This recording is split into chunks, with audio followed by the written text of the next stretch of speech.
Greetings War Thunderers, this is Longshot with you again with my guide to flying the Bf109 F-4 in arcade. This is a tier 3 plane with a current battle rating of 4.0. There's also an F-4 Trop which is identical in all respects, but for some strange reason has a battle rating of 4.3. It differs from the earlier F1 and F2 models in that its motor cannon is the 151-20, which has superior ammunition and hitting power, plus an improved engine delivering about 15% more horsepower. These, however, come at the cost of increased weight, the effects of which I'll look at later. The 151-20 is perhaps the most important change to consider when comparing it to the earlier Friedrichs, as the extra hitting power it provides is essential given the tough opposition it faces around its battle rating. I'll just take a look at its armour, and as you can see the pilot is quite well protected from behind, underneath, in front and even above. Next I'll switch to the internal components. Only one line of spars in each wing, which makes them quite difficult to hit. Notice the huge fuel tank right under the pilot's seat, the coolant tanks at the base of the wings and the oil reservoir underneath the engine. This plane should actually be hard to damage when attacked from above. It's vulnerable if attacked from underneath, but it'd still need some accurate shooting to bring it down. Before I move on, let's look at the options for the cannon, beginning with the ammo belts for the 151-20. As you can see, I've gone with stealth, with 3 out of 5 rounds being high explosive incendiaries and 1 armor-piercing high explosive shell. The main alternative is air targets, which has 4 HEI in every 6 rounds. Both are very good, so I choose stealth for the additional second or two it gives me before enemy pilots react to being shot at. The default belt is pretty bad. If you're grinding the plane up from stock, you've got a bit of work to do to get those ammo belts. Now, among the modules available on the plane is the R1 modification, which provides 15mm cannon in pods under the wings. These used to be 151-20s, which gave the plane incredible hitting power, but unfortunately the 15mm we have now is simply not good. The muzzle velocity is far higher than the 151-20s, so you won't be landing rounds on target from all your cannon at once unless you're very close, and the 15mm are poor cannon anyway. Add to the fact that they significantly downgrade the performance of the plane. I've experimented with using them and quickly decided the plane was better off with just the single 20mm cannon. So with that done, let's look at how it performs in a test flight, beginning with the roll rate, which is about average, similar to other 109s. I'll put it into a horizontal elevator turn to see how tightly and quickly it can turn, and how well it retains its speed in a turn. Firstly, it can't catch its smoke trail, which is the first thing I look for in deciding whether the plane's a good turner or not. So no, it's not a turn fighter, which I didn't expect it would be. It is, however, holding its speed quite well, only falling under 300 km an hour after completing the circle a second time, but the slower it gets, the worse its turn speed becomes. I can no longer even see the end of the smoke trail, and deploying combat flaps doesn't improve matters much. It only slows me down more. So this is not a plane you should look to dogfight in a furball with. And while it can pull off a good turn at high speed, extending horizontal turning will get you in trouble. Next I'm going to use rudder and elevator together, and they look fairly well balanced to me. That's a bit of a change from the early Bf109s, which had a stronger rudder than this plane. I'm continuing the manoeuvre into a climbing spiral, and now you can see that the combined rudder and elevator are turning the plane quite sharply, crossing my smoke trail as well as gaining altitude. However, it's at the cost of speed, which is very quickly under 150 km an hour, at which it really struggles to both turn and climb. This is caused by the extra weight carried by this plane compared to earlier models. So yes, it can perform a climbing spiral manoeuvre, it just can't do it for an extended period of time. Next I'm going to a dive to look at its high-speed handling, beginning with the roll rate. And it starts to stiffen up past 450 km an hour, but not to a huge extent. And its rudder responsiveness, just wiggle it back and forth, is excellent. In my judgment, the high-speed handling of this plane is well above average. I'll take it up into a sharp zoom climb to look at its energy retention and measure how much altitude it can recover. This of course is not a manoeuvre you'd look to perform in combat. I'm only doing this as a means of understanding the plane's capabilities. I started the zoom climb at 1,250 meters and it recovers almost 2,500 meters, which is exceptionally good, before I'm about to stall and have to turn the plane over in a hammerhead. As I do so, I'll see how quickly it responds to the mouse aim. It flounders around for a second or two before it recovers control and snaps to the right heading, which isn't that bad, and I'm able to level the plane out 2 kilometers above the low point of my dive. This plane has the makings of a superb boom and zoom fighter. One last thing to check before I take it to battle, and that's a vertical loop. I use combat flaps to help it over the top of the loop, and it does so while still travelling over 200 kilometers an hour. Like other 109s, this is one of the better loopers in the game. So if you're in a dogfight situation, you should look to use loops, Immelmans and split S's. Okay, enough testing. Let's look at some battles. As you can see, I've used the stealth belts with a 400 meters targeting distance.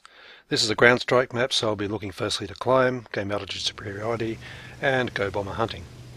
The initial spawn speed's quite high at 360 km an hour, and you want to point your nose up and convert it to altitude as soon as possible. The ideal sustained climbing speed for this plane is around 250 to 260 km an hour, so I'm going to try to maintain that speed throughout the climb. And with the F4, that's not quite as easy as it sounds, because wet provides a huge burst of power. When it runs out and goes into a cool down period, your speed will drop alarmingly, unless you quickly lower the nose, as I'm doing here. And when wet reactivates again, you'll have to adjust in order to avoid wasting the power on forward speed, rather than climbing.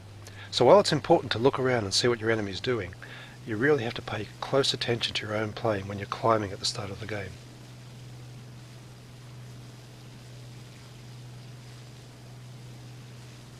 Okay, so well into the second wet period here. I've gone a little bit slower than its ideal climbing speed, but it shouldn't be too much to badly affect it.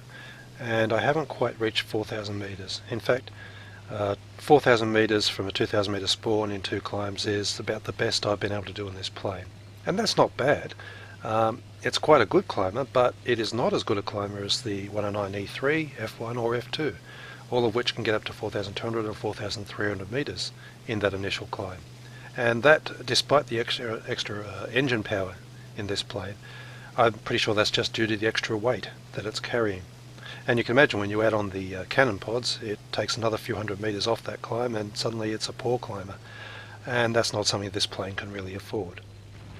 Anyway, here we are hunting some bombers. I had to wait a little while on this map to find some because no one wanted to go up to altitude. And I had to decide whether it was better to dive down and miss out on bombers when they spawned in, or be patient. And in this case, patience paid off. And you can see I didn't really do any damage to him until I took some shots at the left wing root. And then suddenly off went the tip of his wing. And that's a common thing I'm finding with the 150-120s as they currently are. Best to aim for the bases of the wings, apart from going for the pilot, because if you just aim them at the fuselage, you're wasting shots. Anyway, eventually I lost patience and decided to chase a Stuka down, and was sniped out of the sky by AAA. Which is one of the 2 ways I've died in this plane while shooting footage for this video. The other was friendly fire, which says a lot about the survivability of this plane. It's very easy to keep it alive as long as you don't make mistakes, because its performance is just so good. Anyway, here's a domination game where I've climbed to altitude. No one else was up there with me, so I drifted over their incoming line of planes and decided to do some boom and zooming to stir up the pot. First on this I-16, who saw me coming at the last minute, switched onto this P-36 who did not see me coming. Here's the advantage of using stealth. If I'd sent some tracer flicking past his cockpit window, he probably would have dodged straight away. But he didn't dodge immediately to the stealth, so I could get the kill. Back immediately into a zoom climb. Still my speed is quite high. It took quite a while for it to drop below 300 km an hour, and I level out at 3,000 meters, which was my patrol altitude to begin with. I'm going back towards their incoming line in case someone decided to follow me up as I climbed. No one did, but the guy I just shot down is definitely coming up for me. He's in a P-36G and looking for revenge, and I'm just going to wait for him. No point heading down into a head-on or anything silly like that, when the chances are he's going to stall himself out. So I'm rudder turning here, which is the best way to turn the plane. And then he's gone very sluggish, he's lost most of his speed. And I'm just trying to keep that reticle lined up. And yeah, get the kill. And back up into the climb again in case anyone was climbing up to me while I was doing that. But no one was. Like so many games, no one's looking upwards. I'm just going to wait a bit before I go into another boom and zoom in case that same guy comes back and tries it again. And there he is. Just wait and see what he does. Does look to be climbing a little, so It seems he's stopped though. Maybe he's had second thoughts. Okay, not a problem. Quite a line of planes here. Surely I can find a target, but that guy's done a bit of a turn, so I just balked out. No, let's give it another go. He's obviously watching me though. See, there he goes, he's turning again. Doesn't want me lining him up another time, that's fair enough. But this guy is not watching me. He's just flown directly in a straight line from spawn, and you can see that using stealth, let me get a lot of shells into him before shooting him down without him reacting at all. He's probably looking around wondering where they were coming from. I-105 is trying to helicopter after me, and this is the advantage of keeping your speed high. And just these simple boom and zoom maneuvers, the plane performs them incredibly well. And straight away I'm back up and out of danger. And I'll look to rinse and repeat this as long as I can. Why not? It's a very effective way to use the plane. And this battle I was just trying to keep things as simple as possible. Okay, this HS-129 for whatever reason has decided to climb a bit, which has brought him into range as a target. He's seen me coming, he's trying to split us under, but that is not going to save him. Again, another wing rip. And this time I see this lag down here and I decide to keep it going. I'm not going to follow him too long because he's heading back towards where the enemies are coming from. So after just getting a hit, I'll extend away so I can climb in friendly territory. Except I see a P-39 flying deep into our territory, so I'll chase him. But he's dodging around a bit and making himself not the easiest target to hit. I'm not quite leading that lead indicator far enough. The 15120s don't have the highest velocity of any cannon in the game. You do have to lead the indicator by quite a bit, especially with a deflection shot like that. But I should get a good shot at this V5 if he holds nice and still for me. And there we go. I see this I-16, just try and pick him up with a deflection shot. No, I fired a bit too high. Okay, time to climb and reset.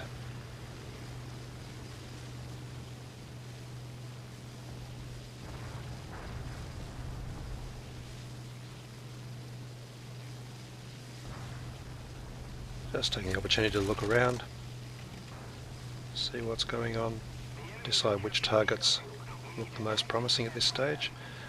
The guy I was boom and zooming earlier on is up high in an SBD. There's a chance he may come looking for me to dogfight. But on the other hand, there's a B-25 who is low and now very close. Yeah, it just makes sense to drop in from above.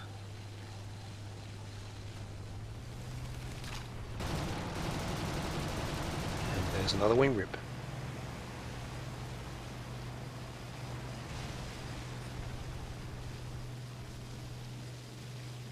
Continuing to gain some more altitude, and just watch what this SBD does. Looks like he's going to dive away.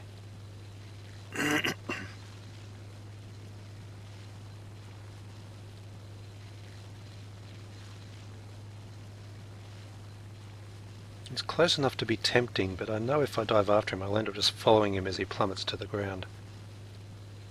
I'll just wait for a better target. And sometimes this can be a bit of a trap in these kind of planes where you're above the battlefield and you're looking for the best target, and you're looking and you're looking and you're looking, and you think, when should I go? What should I dive at? And it can be very hard to make up your mind.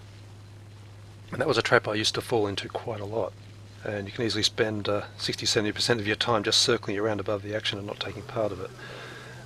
If you can't make up your mind, just dive in, provided your dive's taking you towards friendly planes rather than towards the enemy spawn. You can always pick out a target on the way.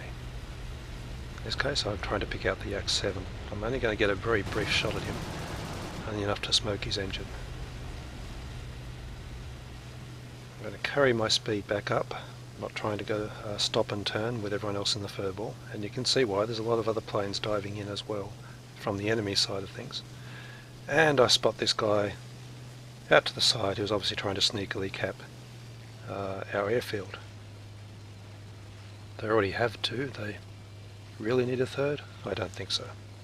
Now I could just drop straight in and go for a head-on, and if I didn't get the kill in the head-on, or the near head-on, then I'd have to loop around quickly and try and kill him before he capped the base. To my mind, it's better to try and angle an approach, so I'm flying in an oblique angle to him and I can get a long period of guns on target.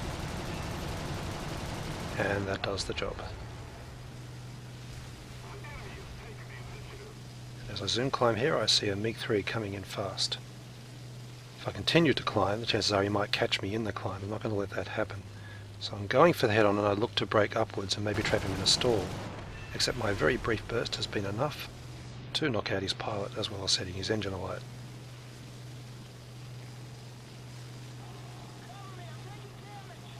And that is the advantage of a very powerful centre-mounted cannon.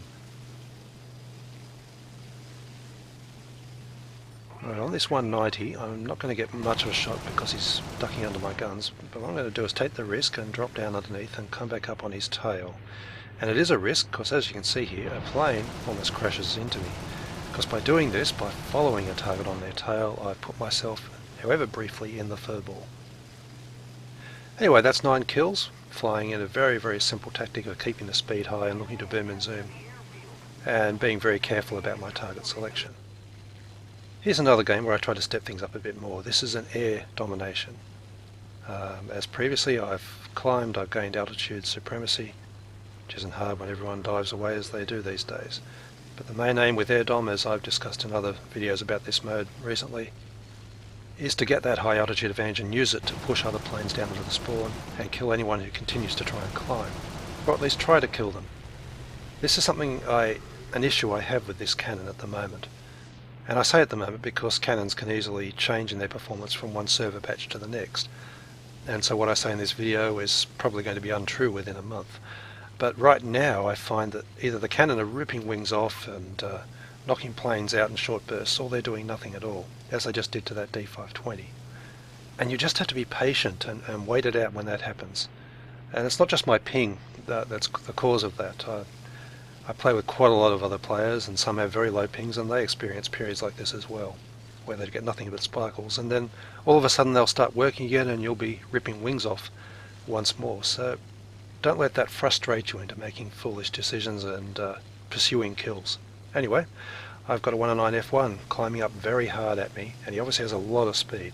And here I'm using the climbing spiral for the first time in this video. You can see why I expected him to stall out, and he did.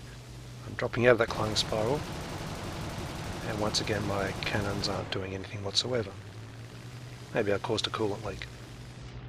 So out of that I'm going up again into another climb. Keep my altitude advantage, avoid getting into any kind of dogfight situation unless I'm absolutely forced to. Once again into a climbing spiral because once again he's climbing at me. He stalled once more. I probably stayed in the climb a little bit too long because I don't have a bit too late when I dropped down. He's already gained speed and is flying away, but again he's trying to climb, so I do have another shot at him. Not much of one. There I catch him in the split S, but again I've only scratched his paint. There's not much you can do other than flying the plane to its strengths, keeping your altitude and energy advantage, taking your shots as best you can, and from then on it's out of your hands as to whether the game rewards you with a kill or doesn't. Right, now I have a Corsair who's pushing up at me,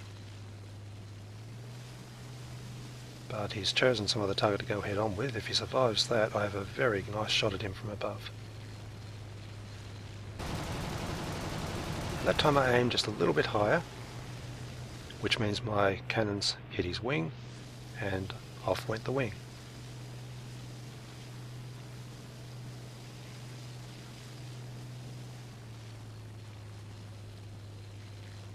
So now it's a choice between whether I wait for someone else to climb at me, or whether I go boom and zooming down into that furball. But as I've had two people climbing at me so far this game, and they both just spawned back in again, I'm just going to wait and see what they do. The Hunker 112 has definitely climbed. Just waiting until he's a bit beyond me and hopefully taking his eyes off me. And I should get a good shot at him. He's turning too sharply to really line him up that well. So once again, this is just boom and zoom attacks on people who are trying to climb. It's very simple. And I'm not letting the plane get slow when in a combat situation, apart from those climbing spirals. But even then my energy was higher relative to my enemies.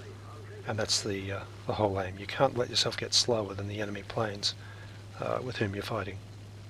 Right, an SPD at altitude is a very obvious target. I'm just making sure no one's going to climb at me from underneath while I'm taking him on. Aiming ahead of that lead indicator. Usually they don't survive fires very well, these planes. Just keeping over his gunner's sights. Nicking with a few more hits just to try and make sure, and yes, down he goes.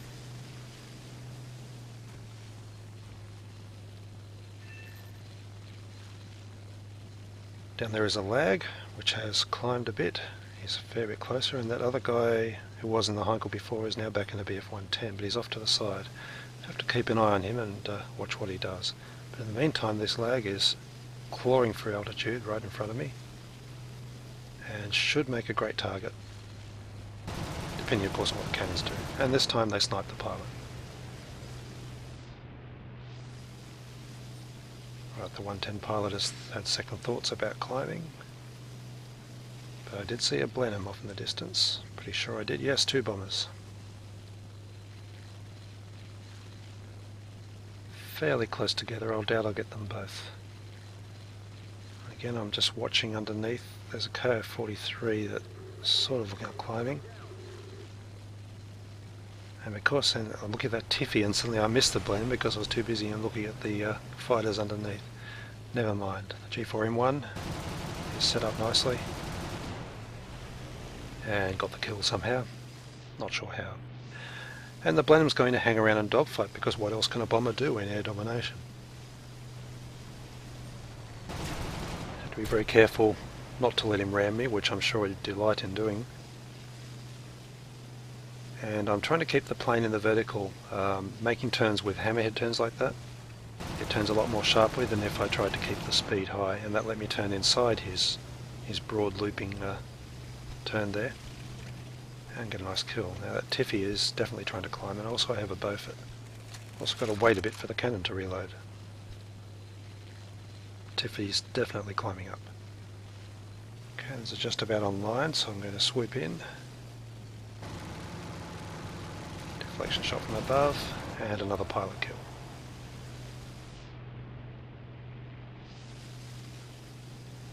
And there's the Beaufort.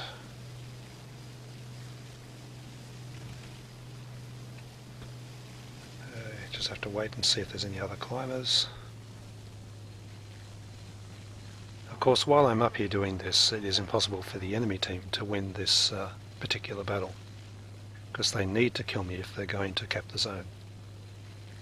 It doesn't mean that my team is going to win, but I'm giving my team every chance of doing so. Beaufort's hanging around above the fur wall, so no one else is going to have a shot at him because no one else but me is at altitude, so I'm going to conduct a boom and zoom run. Zooming in, aiming ahead of that lead indicator, and another pilot kill.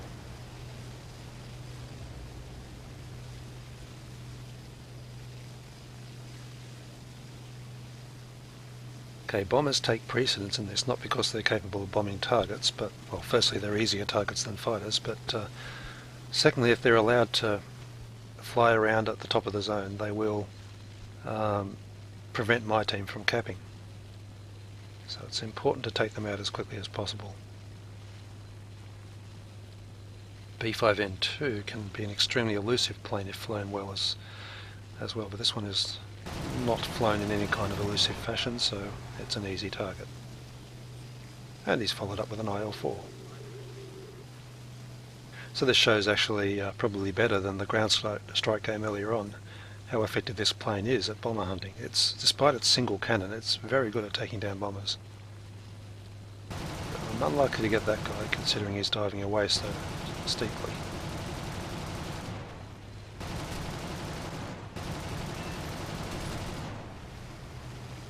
Well, it says he suffered damages of his central gear leg. Apparently that's enough to shoot down an IL-4. Fair enough. And now we're starting to capture the zone, which implies that the enemy, those who are left, are only pilots who want a furball on the deck.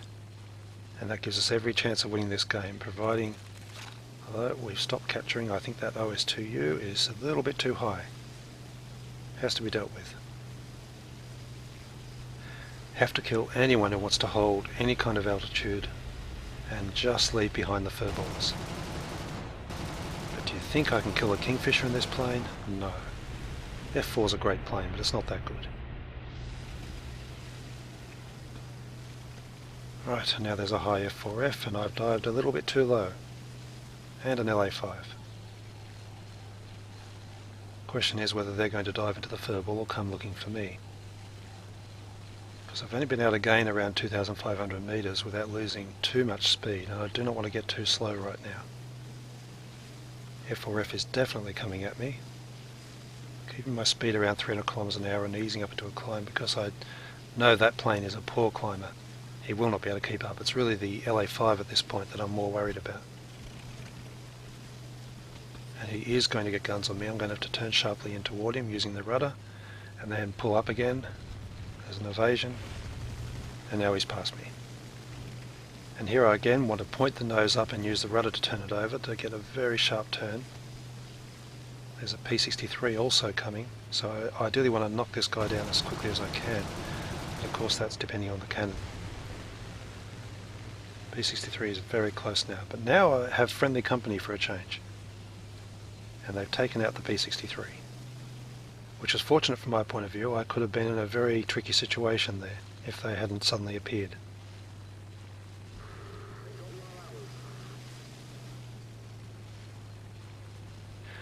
May I get a shot at this F4F? They're pretty tough planes. Fair bit of sparkles, but nothing major.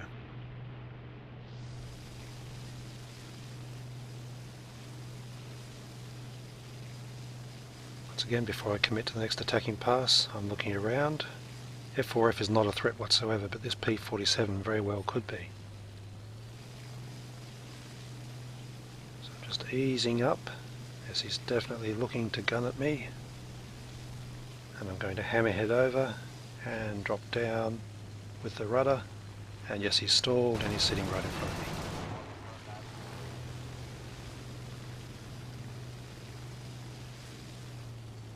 This plane is brilliant at rope-a-dope tactics, and that comes down to the strength of its elevator, which while not quite as good as other 109s is still pretty exceptional. And while the rest of its low-speed handling is poor, when you point the nose right up and use the elevator to, the rudder to turn the plane over, it does turn very sharply and still retains very good control. Right, so this B-25 is a definite threat to winning the game. Attacking him from underneath in a low yo-yo attack, because that's the best way to avoid his gunners. And I'm aiming here as for the wing route, as accurately as I can. Trying not to fire for too long a period at a time in order to jam the cannon. And that really does summarise the hit and miss nature of the 15120s right now. But anyway, as the last rounds finally drop him, I'll take the opportunity to summarise. Obvious things first. This is an energy fighter, not a turn fighter. Don't take it into furballs and expect to survive very long. Look to climb, and use that altitude for boom and zoom attacks, bomber hunting, and to suppress climbing fighters. Take head-ons provided the other plane doesn't have superior nose-mounted cannon, but I do feel that head-ons should be a last resort, not the first thing you look for. The plane's low speed handling is lackluster apart from the rudder, so I recommend keeping your speed as high as possible in combat as a general rule, except for when you use a climbing spiral or a rope-a-dope to trap enemy planes in a stall. Be as precise as possible with your shooting, using zoom and aiming well ahead of the lead indicator. Try to target the base of the wings if you can, as the cannon are quite effective at cutting off wingtips. And if you go through a dry period where the guns are sparkling, don't worry. Be patient and don't take foolish risks. Well, I hope you enjoyed the video and that it gives some insight into how to fly the Bf109 F-4 effectively in arcade. Until my next video, I'll see you in the skies.